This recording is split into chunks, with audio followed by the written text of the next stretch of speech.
You ask Tiger to solve. This deals with linear equations with one unknown.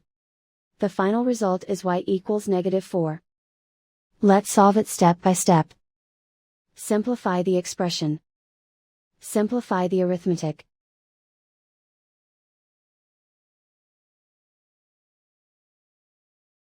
Group all constants on the right side of the equation. Subtract 18 from both sides. Simplify the arithmetic.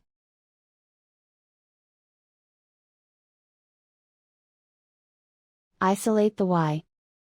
Divide both sides by 3. Simplify the fraction.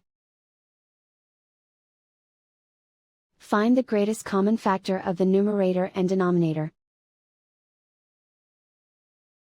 Factor out and cancel the greatest common factor.